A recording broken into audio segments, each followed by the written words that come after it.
this talk, everybody needs to pay attention, because what happens is you're going to get to a place, backed into a corner, where it'd be easier to quit.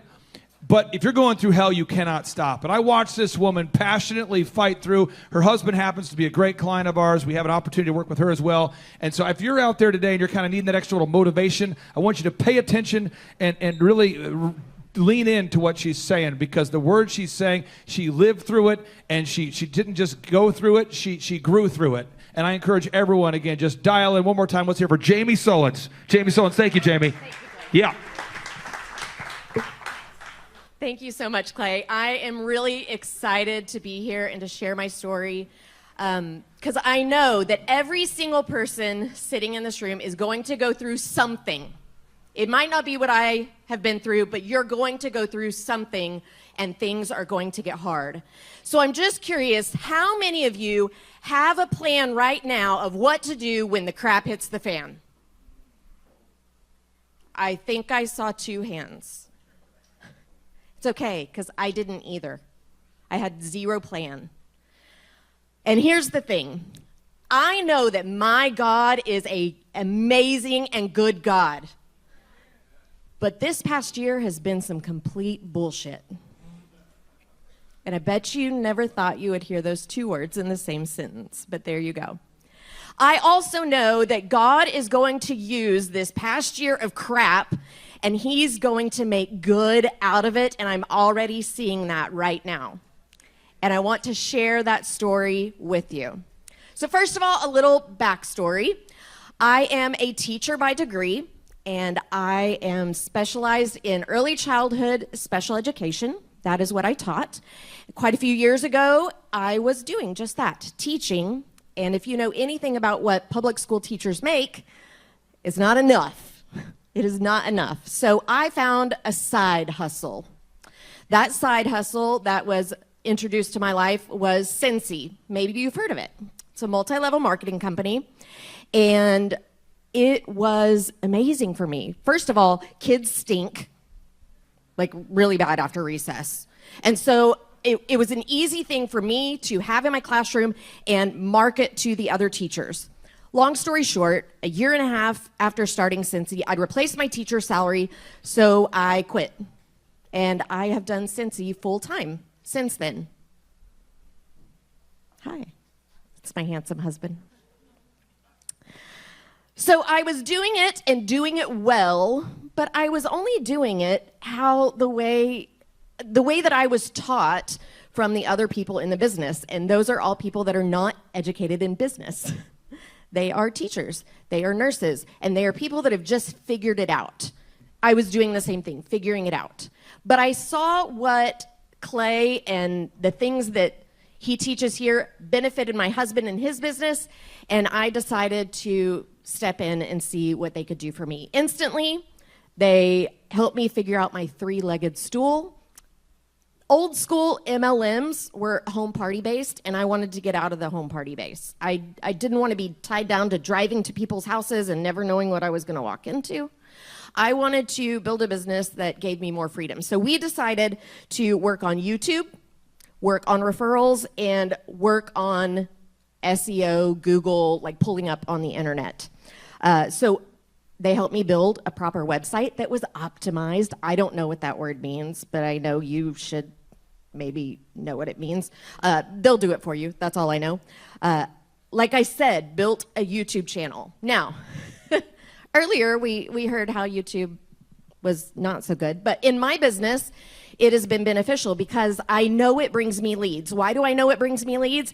Because I have a tracking sheet, and when I get a new customer, I ask them, hey, how'd you find me? And a lot of times they will say, well, I found you on YouTube.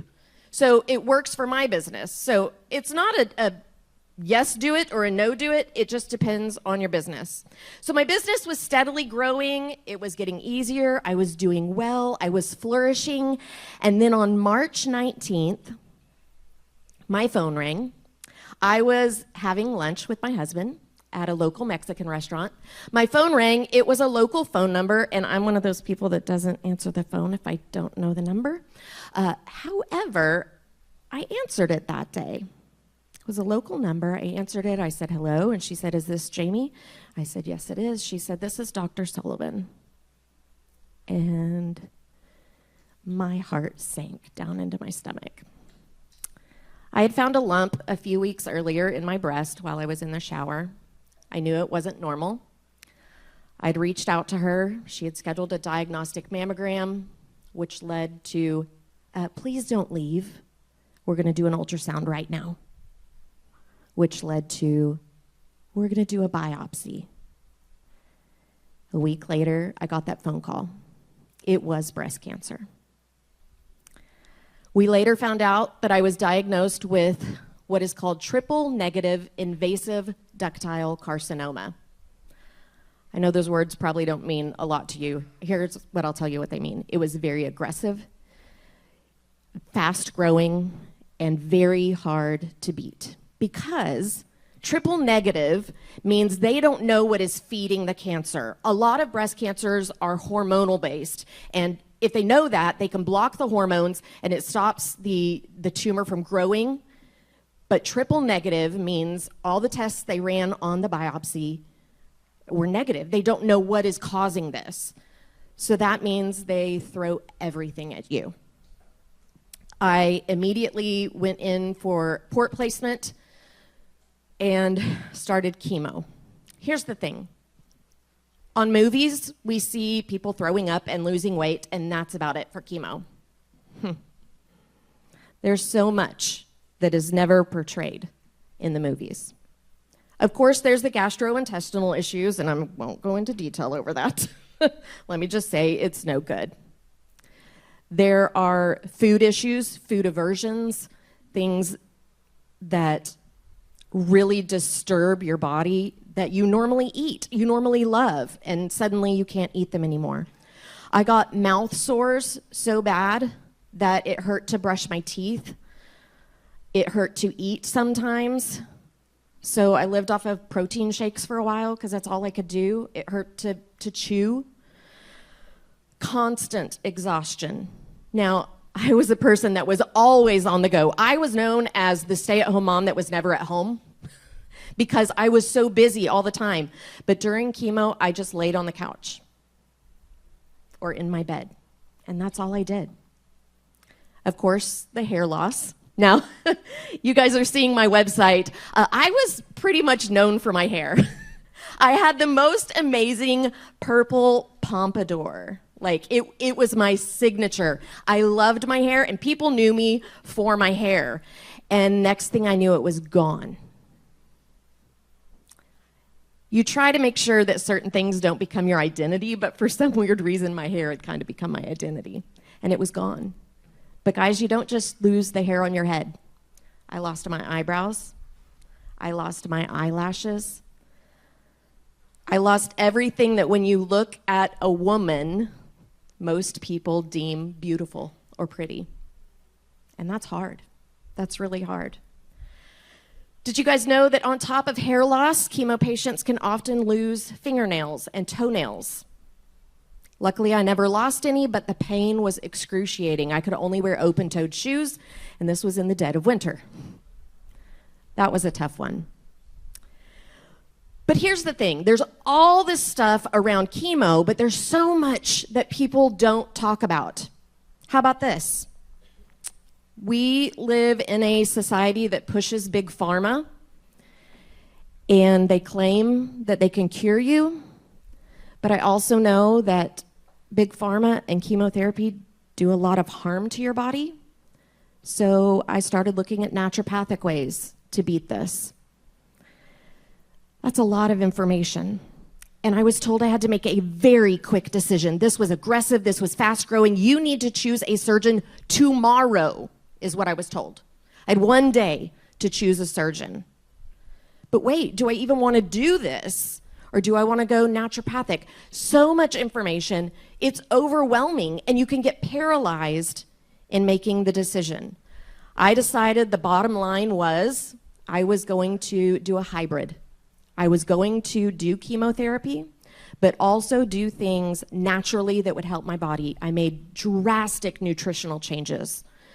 I made drastic skincare and makeup changes. I changed the cleaning products in our home. I changed so many different things in hopes that that would help the chemo work, but also help me still remain myself through the process. I looked at toxic load and decided what my body could handle. Okay, now let's talk about choosing a doctor. I told you I had one day to make a choice to choose a doctor. Fun fact, not many doctors have Google reviews. You can't really just Google who's the best breast cancer doctor. There's nothing there. You're not going to find anything. So I went with the surgeon that my primary doctor had recommended. She made the referral, and I anxiously awaited a call and didn't get it. So the next day I called them, and the receptionist picked up the phone. I told her the situation. I have triple negative invasive ductal carcinoma. I need to see the doctor. I won't name the name. I need to see the doctor immediately. And she said, okay, let's get your paperwork started. What type of insurance do you have? And I said, I don't have insurance. I'm self-pay. And she said, oh, we don't take charity cases. I said, what? I had to have misheard her, right? She said, oh, we don't take charity cases. If you don't have insurance, we're not going to see you. And I said, well, I pay my bills. I'll pay you. And she goes, no, you don't understand. We don't take charity cases. She said it to me 3 times.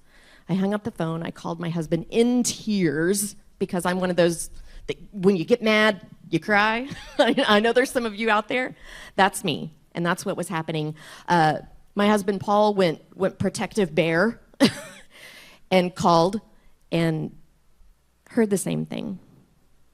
We don't take charity cases. Called my doctor. She tried. We don't take charity cases. Okay, so we can keep fighting this. I can fight to see this doctor, or I can say, okay, God, I hear you. Not my doctor. And that's what I heard. So we chose doctor number 2 that was recommended. And let me just say that he has been a godsend in my treatment plan. So I'm kind of glad that I was a charity case because it led me to a really, really good doctor. So I mentioned we didn't have insurance. We did have a co-share, so that helped pay medical bills. I'd had a hysterectomy the year prior, and there were no issues with the payment of it. The co-share took care of it. So we thought we were going to be good until I go to start my first round of chemo, and they say, oh, you have to pay for that up front. I said, okay, because I knew I'd be reimbursed for it. Okay, how much is that going to be? $45,000. And I said, okay, do you have a cash pay discount? And they said, yeah. We can get that down to $14,000.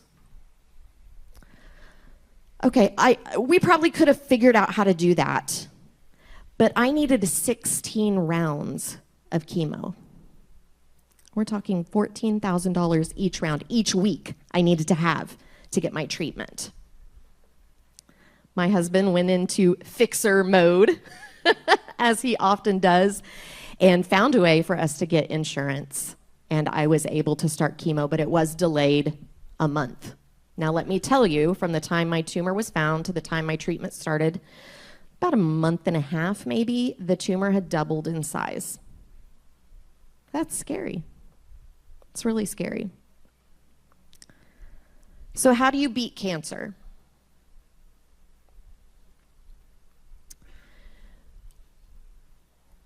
It's a tough question because there's so much information out there. But guys, I beat cancer. On December 3rd, I had a double breast amputation. Mastectomy is a very pretty word. They amputated my breasts. And during that time, they analyzed the tissue, and it was deemed that I had completely beat cancer. Here's the beautiful part of it. When I originally talked to my doctor, he said, you're going to have to do chemo, 16 rounds of it. One of it was called the Red Devil. That doesn't sound fun, but I did it. After that chemo, we're going to do a mastectomy, and then after that, you're going to have to do radiation. We're not sure how much yet. It depends on the tumor. But guys, I didn't have to do radiation because my God healed me. Now, he healed me with the use of brilliant doctors, big pharma, and also working with naturopathic ways. So I didn't follow any model that they say is the best way to cure cancer. I did what worked for me. And along the way, I had to learn to become an advocate for myself and to stand up for myself. Thankfully, I have a husband that pushes me to do that because it's really easy to just sit back and just do what the doctor says. Do the protocol. If I heard that word protocol one more time. Oh, by the way, I fired my oncologist in the middle of it too, because I didn't like him. Because when I would ask him a question, he would say, it's protocol. That's what you do. It's protocol. And I said, but why? And he said, because that's what you do. That wasn't good for me. So I fired him. That's not really a good thing in the oncology world, because once you're diagnosed and start treatment for cancer, no other clinic wants to touch you, because what if you die? It's on them. But I found a clinic that would take me, finished up my treatment. Okay, I beat cancer. There we go. Now, how did I grow my business during that? Because I did. During the past year, I had a 9.5% year-over-year increase in my personal sales, while the industry overall saw a dip. Online sales and multi-level marketing is really in a dip right now, but my business grew almost 10%. I earned the annual sales award for my company. Oh, by the way, I earned an incentive trip, and in 5 days, I'm hopping on a plane to Greece and Turkey and Croatia. So part incentive trip, part I kicked cancer's ass trip. We're going to celebrate while we're there. During that time, I also recruited 9 new team members. I had almost a 10% year-over-year increase in pay. I got 230 new YouTube subscribers, and my YouTube views grew by almost 80,000 while I was fighting cancer. Okay, so let's talk about how I did that.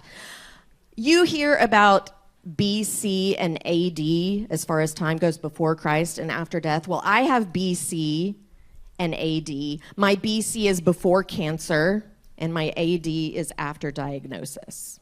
So let's talk about BC, before cancer. I had been in this business since 2008, but I really kicked it in gear in 2023 when I came up here and started working with Andrew. We did a huge website refresh with optimization. Will you pull up Jami Sells Wax?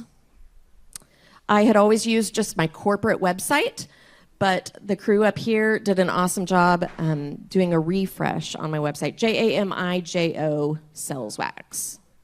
It's not wanting to cooperate. It's fine. He'll get it.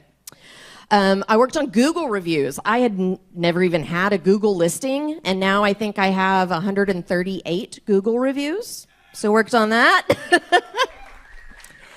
And then I really worked to build my YouTube following. I had always used YouTube to train my downline, to train my team, but I switched it and started making my YouTube very customer focused. So I started doing review videos of products, instructional products on how to use the warmers and the wax and all the good stuff. So really recreated my YouTube. You should check out Jami Sells Wax on YouTube as well, because it's a really fun channel. And then I worked to create consistent and constant relationship with my customers, because I'm in a business where I have return and repeat customers, but I needed to step that up a notch.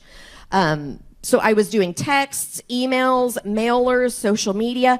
I was creating habits and routines that made my business flow. You guys have heard a lot of that.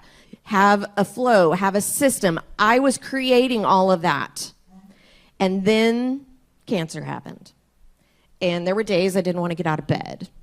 There were days I didn't want to get off the couch. There were days that I couldn't even open my eyes. But I still had a business to run. Thankfully, I had had a tracking sheet for over a year, and I knew what was really working for my business. So when it came time to prune my business and really figure out what I needed to continue to do and what I could cut out, the tracking sheet was essential for me to look at to make those decisions. It's kind of like a merry-go-round. Do you remember when you were a kid, the merry-go-round on the playground? They probably don't have them anymore because, kids can get hurt on them. But merry-go-round. So at first, when you go to push it, it's really hard, and you really have to work to get it going. And then you're kind of trotting along, and then you run, and then you run, and then you run, and then you can step away, and the merry-go keeps running, right?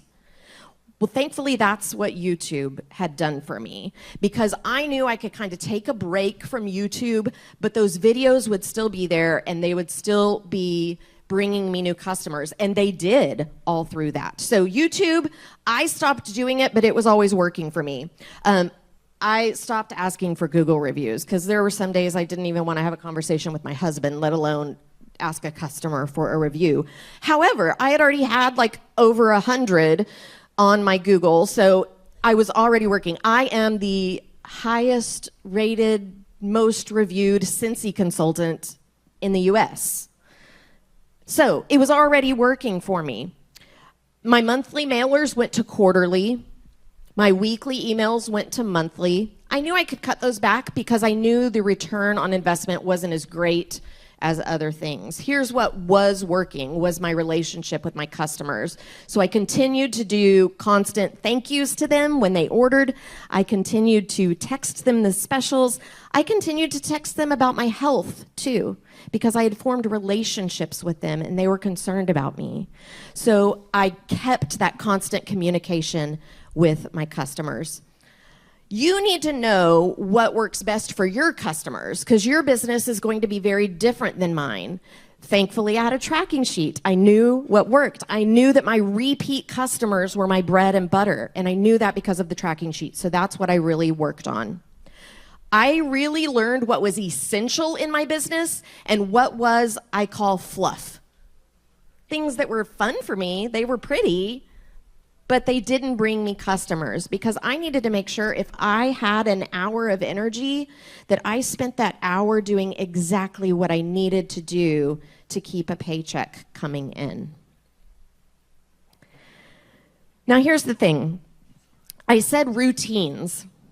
Routines often become habit, and they become things that you don't even think about.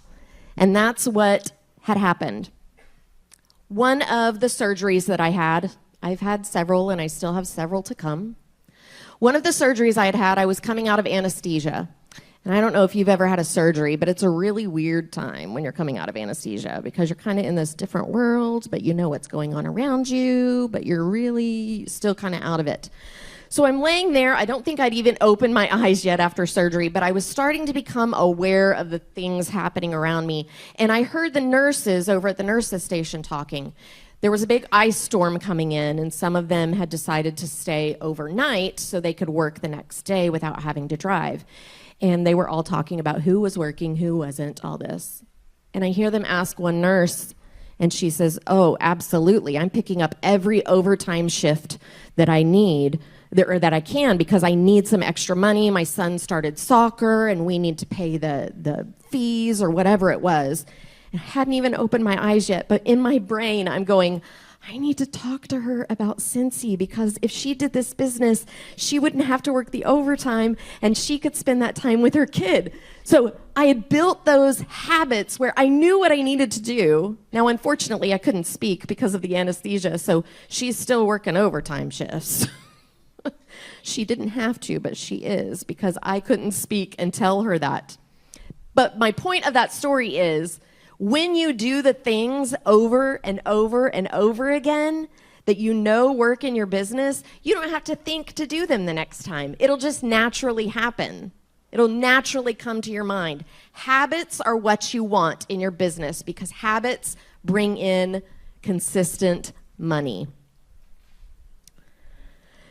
Now let's talk about this thing we call beauty from ashes. We've all heard that phrase, right? Beauty from ashes. And God is doing exactly that. I remained very close with God through my journey with cancer, and I'm so glad that I did. And I'm so glad that I had quiet moments, because I had a very loud and a very busy life, and I probably didn't always listen to God in the way that I should. But when life stops and you're just laying there, you have a lot of time to spend with him, whether it's in your thoughts or in your prayers, but it's time with him. And I was so thankful for that time. And it really has spurred me to do some new things. But before I get into that, I want to tell you another little story about how God used me to create beauty from ashes. When you get diagnosed with cancer, and when you are very public about your battle with cancer, suddenly you hear about everybody else that's diagnosed. And I had women starting to reach out to me. How are you doing this? I'm terrified. How are you not scared? You don't look scared at all. I don't understand. So I learned that I probably have a new ministry, helping these women through this journey. And one of those times that it really became evident to me is when my friend Hannah called and she said, hey, I have a friend that I want you to talk to. Her name's Amanda. She was just diagnosed with breast cancer, and she's terrified. Her husband owns his own business, and they don't have insurance. But I knew that you were in the same boat, and you guys are okay. Will you talk to her? It took a while for us to connect, but my husband and I were on a little weekend getaway to Arkansas, and I saw her phone number come up, and we'd missed connections quite a few times. So I stepped out of the store we were in and had a conversation with her. I said, hi, Amanda, how are you doing? And she was in tears. I could hear it over the phone. And she said, it's not good. It's not good. I can't afford treatment. And so all I can do is sit here and wait to die. I said, hang on a minute. Let's talk about this. Tell me a little bit more. So she told me her husband owned a construction company. They didn't have insurance and didn't know what they were going to do. She had been told those numbers, $45,000 per treatment. She was going to have the same treatment plan as me. She didn't know what she was going to do. And I was able to walk her through the steps that we had done to get insurance and give her a little bit of hope. Hung up the phone. I thought, okay, hopefully I helped her. A few weeks later, I ran into my friend Hannah, who had connected us, and she looked at me, and before she could say anything, tears started rolling down her face. And she said, Jami, you don't know what you did. And I said, no. Well, I had no idea what she was talking about. She said, Amanda had just left the doctor's office and had realized that they couldn't afford treatment. They have 10 children, and she's a stay-at-home mom. Her husband owns his own business. She literally was prepared to just sit and slowly die in front of her children. And her friend had just left the doctor's office, and they were sitting in the parking lot pleading to God for an answer, for a way that she could get treatment. And the phone rang, and she saw it was you. She had never met me, but she knew that I'd been through this. She was able to get insurance. She has now done 4 of her treatments, and she is going to live to see every one of her children graduate, get married, have babies. But guys, that wasn't me. I didn't fix the situation. I never would have connected with her. That was a God thing. But had I not been quiet and listened to the connections I need to make with other people, that might not have happened. So listen to God in those quiet moments. Okay, so now what's going on with me? I'm still maintaining my Scentsy business, and if you would like fragrance in your home or in your office, please come see me. However, I'm working on other things.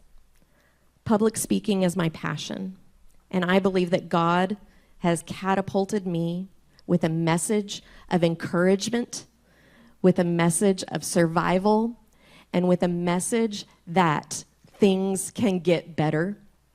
And I love to get on stage and share my story.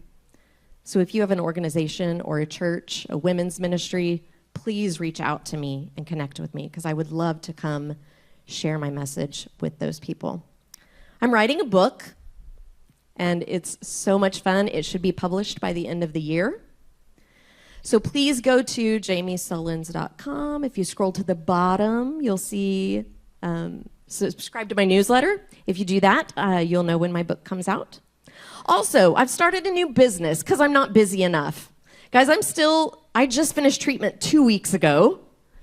I'm still reeling from the effects of chemo. Right now, my right hand is going numb, so I'm going to have to hold this with my left hand. That's one of the fun things that chemo brought me, was neuropathy. But he also blessed me with a business through all of this. Here's the thing. When I lost my hair, which, like I said, was somewhat of my identity, I love quirky fashion, I love fun patterns and bright colors. When I went to find something to put on my head, it all looked like it was created for an 85-year-old woman. Already, I'm not feeling confident, and then you want to put something on my head that it looks like my great-grandma would wear. So I went to creating mode, a creative. I went to my sewing machine after several failed attempts. I came up with a beanie that I absolutely love to wear. It was soft, it was comfortable, it was bright colors, it was fun patterns because I was hand selecting everything. And I was wearing those to the cancer treatment centers, and I was hearing from people, hey, that's such a cute beanie. I've never seen a beanie so cute. Where do I get one? And I said, oh, I made it. And they're like, will you make me one? Okay, God. So what have you given me here? Have you given me a business, or have you given me a ministry? And I really didn't know. Was I supposed to be selling these beanies? Was I supposed to be just making them and donating them to cancer clinics? I really didn't know. So I made a few here and there for different people and gifted them to different people, and I continued to just talk to God about it. What have you given me here?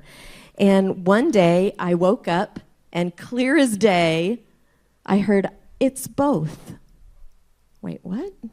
It's both. And then I thought back to a book I had read about the guy that created Tom's Shoes, which, very good book. I highly recommend it. Blake Mycoskie, I think is his name. In the story of Tom's Shoes, they do buy one, give one with their shoes. So when you buy shoes, they give a pair of shoes to someone in need. And let me tell you, they really do that, because my husband and I were on a mission trip in Honduras one time, and we got to pass out Tom's shoes. It was the coolest thing. But it reaffirmed that they really do what they say they do. They really do give away the shoes. So I thought, okay, I'm going to sell beanies, and I'm going to give them away. So it's both. I haven't figured out the numbers. I don't know if I can do buy one, give one, and still keep them affordable, because that's another thing I want to do. But I do want to make sure that anyone that is in need of something to make them feel beautiful during treatment, but that is also comfortable, that they have that. So I'm working on that. These are comfort beanies. I have a few of them up here. And I have a table in the back, right over in that corner, where you can see the comfort beanies. You can touch them, feel them, see how soft they are. If you have someone in your life that would benefit from a beanie, I do have them for sale. They retail for $30. Or if you would like to sponsor one for a cancer patient, any amount helps do that. Here's the bottom line. We never think tragedy is going to happen to us. Only 2 of you have a plan. Nobody ever thinks it's going to happen to us, but at some point it will. So right now, you need to be pushing that merry-go-round. Get that merry-go-round going and track what is working, so if the crap hits the fan, you know exactly what you need to keep doing. When life gets hard, you just have to keep going. Just don't stop. Also, be open to what God has for you, because it might be something you never knew was coming, you never were looking for, but He might have a different plan for you. Guys, I would appreciate it so much if you would go to Google, to Jami Sullins speaker, and leave me a review. You know, I have to ask. It would be so helpful to me because I know God has called me into ministry, and I want to share my story, and you leaving me a Google review will help do that. Guys, I wish you all the best in your business, and just remember, even when it's hard, just keep going. Thank you.